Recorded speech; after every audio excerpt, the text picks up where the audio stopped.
இன்னைக்கு திருவோணவரத்துக்கான ஒரு நைவேத்தியம் பண்ண போறோம். ஆமா, இன்னைக்கு வந்து மே 19 திங்கட்கிழமை திருவோணவர் தான். நம்ம திருவோணவரத்தை பத்தி நிறைய சொல்லியிருக்கோம். உப்புலியப்பனுக்கு உப்பு இல்லாம சாப்பிடுறது. ஆனா அந்த மாதிரினால பிரசாதம் வந்து ஒரு ஸ்வீட்லயும் பண்ண போறேன், உப்பு இல்லாம ஒரு கொஞ்சம் ஸ்பைசியாவும் பண்ண போறேன். இது வந்து ஒரு 3/4 வேக வைப்பேன். உப்பு எல்லாம் போடக்கூடாது, அதனால அப்படியே லேசா அப்படியே கொஞ்சம் ரொம்ப இல்லாம லேசா வேணாம். சின்ன பசங்கன்னா அப்படியே சாப்பிடலாம், கொஞ்சம் வயசானதுனால டைஜஷன் ப்ராப்ளம் ஆகக்கூடாது இல்லையா, கொஞ்சம் பண்ணிட்டு இது பண்ணிக்கலாம். கொஞ்சம் சுமாரா வேக வச்சிருந்து கொஞ்சம் கெட்டியாவும் இருக்கும், ஆனா கொஞ்சம் வெந்திருக்கும். இது வந்து நமக்கு என்ன ஷேப் வேணாலும் நம்ம கட் பண்ணிக்கலாம். இதுவா ரொம்ப சின்ன இல்ல, ஓரளவுக்கு நான் எடுத்துருக்கேன். நெய் நல்லா 2 ஸ்பூன் விட்டுருக்கேன். அடுப்பு சிம்ல வச்சிருக்கேன். இதை அப்படியே போட்டுட்டு அப்படியே நல்லா ஃப்ரை ஆகட்டும். நல்லா ஃப்ரை பண்ணிட்டேன் பார்த்தீங்களா நெய்ல. இது வந்து நல்லா ஒரு பாதி அளவுக்கு வேக வச்சுட்டு தோல் வச்சு கட் பண்ணிட்டு 2 ஸ்பூன் நெய்யை விட்டு வேக வச்சுட்டேன். தனித்தனியா எடுத்துட்டேன். ஒண்ணு வந்து மிளகு பொடி, மிளகு இருக்குல்லையோ ஒரு 5-6 மிளகு எடுத்து நல்லா பொடி பண்ணிருக்கேன். ஆமா, தேங்காய், இது உப்பே வேண்டாம், இது போட்டு சாப்பிடுறதுக்கு. ஏன்னா ரொம்ப ஸ்வீட் சாப்பிட்டா திகட்டிடும், உப்பு சாப்பிடாம அப்படின்னால இது கொஞ்சம் போட்டுன்னு வச்சுனாலே நல்லா இருக்கும். ஆனா இந்த சக்கரை கிழங்கு சுகர் இருக்கவாலும் சாப்பிடலாம். ரொம்ப பயங்கர நிறைய சக்கரை கிழங்குல போட்டிருக்கோம், காரம் ஸ்வீட்டு பண்ணிட்டே இருப்போம். அது மாதிரி இது வந்து இது ஒரு இதான். இன்னொன்னுல வந்து தேங்காய் தேன் இருக்கு இல்லையா, தேனி விட்டு தேங்காய் தொட்டி போட்டுருவா, போட்டு 2 நைவேத்தியம் அன்னைக்கு அப்படியே தேனை மேல விட்டுட்டு தேங்காய் தூவணும். இந்த பெப்பர் பொடியும் போட்டுட்டு இந்த தேங்காய் இருக்கு இல்லையா அதையும் தூவணும். இது மிளகு பொடி, தேங்காய், இது வந்து தேங்காய். நைவேத்தியத்துக்கு திருவோணத்துக்கு சாப்பிடலாம். நிறைய பேருக்கு என்ன பண்றது, வேக வச்சு முழுசா வேக வச்சு கொடுத்தோம்னு வச்சுங்களேன் சாப்பிட முடியாது சில பேரால. இது மாதிரி பண்ணி கொடுத்தோம்னா குழந்தைகளுக்கு தான் விரதம் இருக்கிறதும் தெரியாது, சாப்பிடலாம். விரதத்தன்னைக்கு மோர் குடிக்கூடாது. ஸோ நம்ம வந்து ஏதாவது ஃப்ரூட் ஜூஸ் ஏதாவது ஒன்று எடுத்து ஜூஸ் கொடுத்துருவாங்க, பேக் பண்ணி லஞ்சு பேக் பண்ணி கொடுத்துடலாம். விரதத்தன்னைக்கு ஒன்றுமே சாப்பிடக்கூடாது, அது ஒரு ரூல்ஸ் இருக்கு. அந்த ரூல் இருக்கு, ஏகாதசி இருக்கலாம். முடியாத நம்மளால வெளியே வேலைக்கு போயிட்டு இருக்க முடியல இல்லையா, அதனால அப்படி பண்றது. புன்னகை ராமாயணம் நம்ம ஸ்ரீராம நவமிக்கு ஆரம்பிச்சோம். நம்ம ஒரு காண்டம் முடிச்சிட்டோம் இல்லையா, பாலகாண்டம். அப்புறம் ஏகாதசி சொல்ல நினைச்சுட்டு இருந்தோம். அப்புறம் நடுவில் ஊருக்கு போயிட்டீங்க நீங்க, ஸோ அது கொஞ்சம் விட்டு போயிடுத்தேன். ஸோ இப்போ இனிமே வந்து நம்ம என்ன பண்ணுவோம்னா திருவோணத்து அன்னைக்கும் ஏகாதசி 2 நாளுமே சொல்லுவோம். இப்போ வந்து இன்னைக்கு வந்து திருவோண பிரசாதம் என்ன பண்றதுன்னு காமிச்சோம்.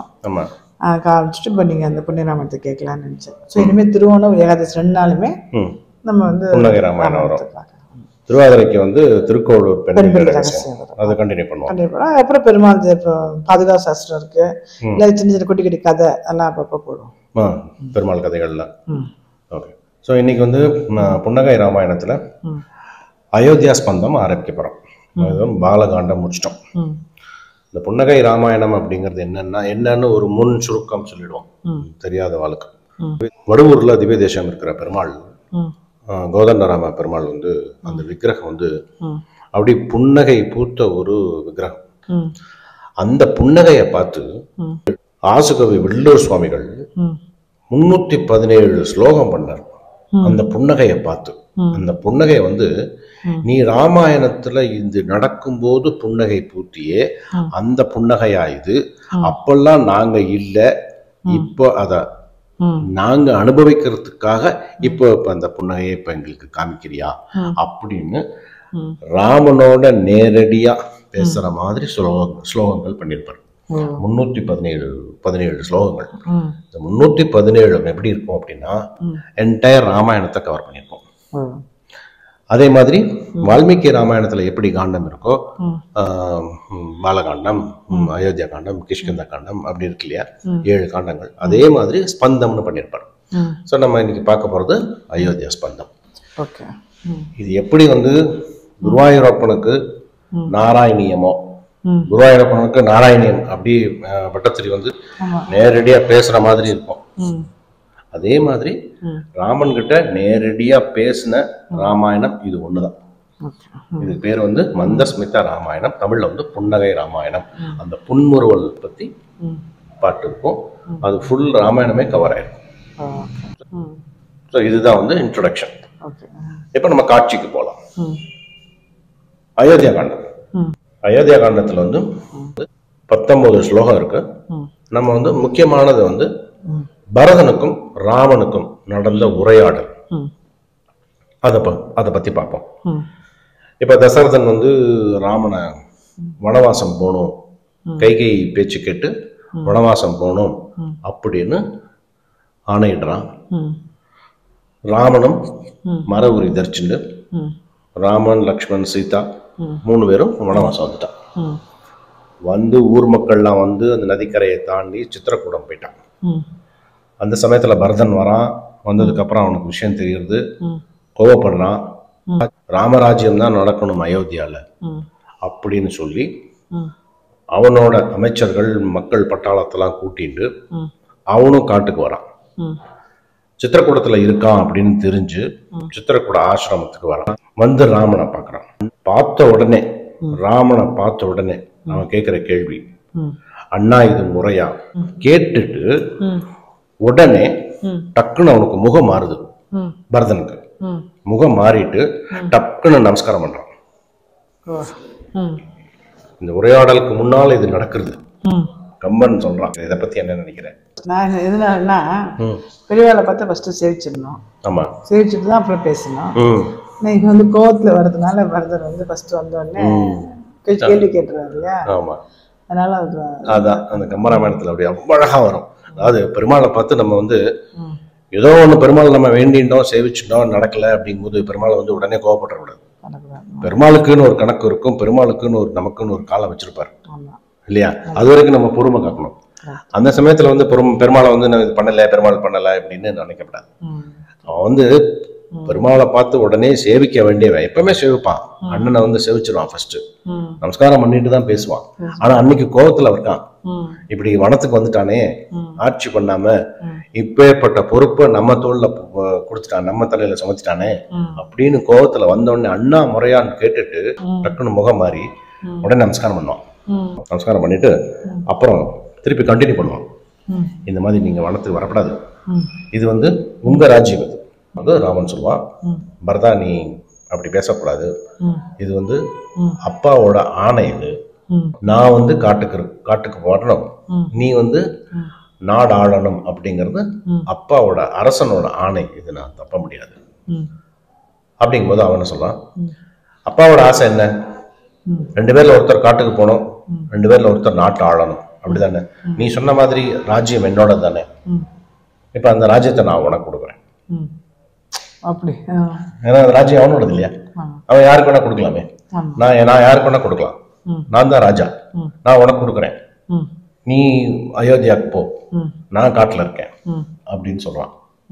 அப்போ ராமன் சொல்றான், கொடுக்கறதுக்கு உனக்கு உரிமை இருக்கு, வாங்கறதுக்கு எனக்கு உரிமை இல்லையே அப்படிங்கலாம். ராமன் சொல்றான், எப்படி அது?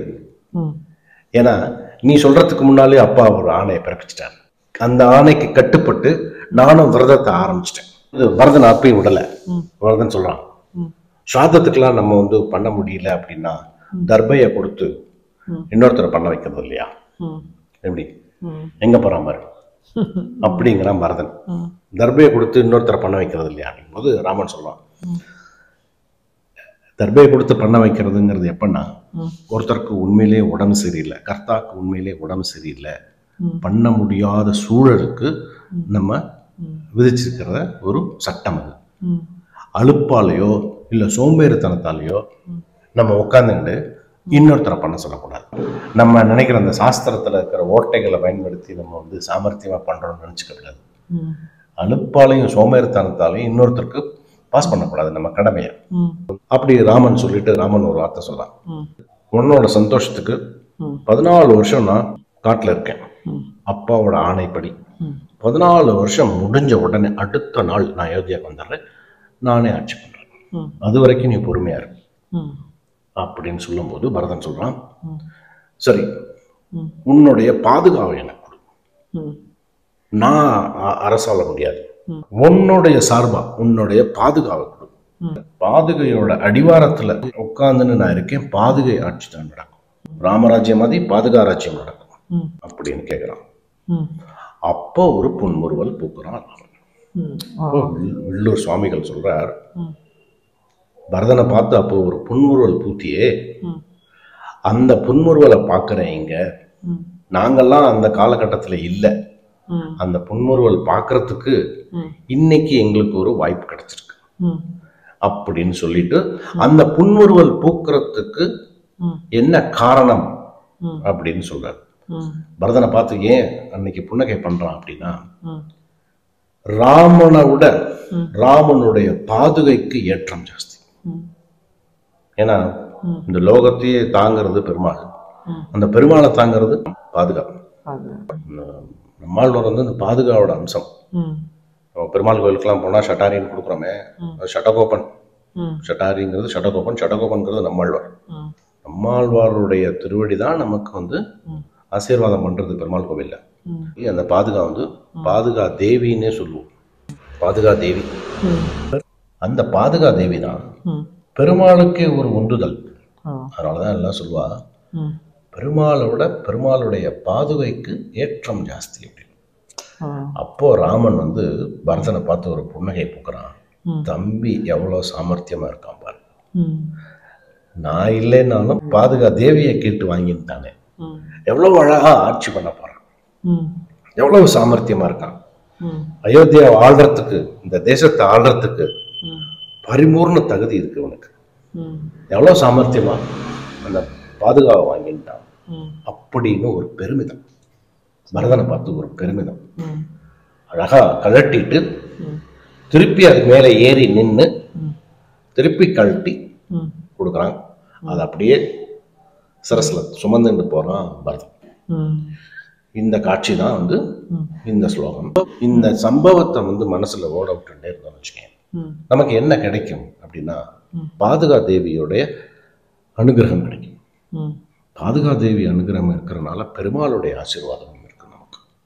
இந்த சம்பவம், இந்த கதை இருக்கு இல்லையா, ராமபரத இந்த உரையாடல் ரொம்ப முக்கியமான உரையாடல்.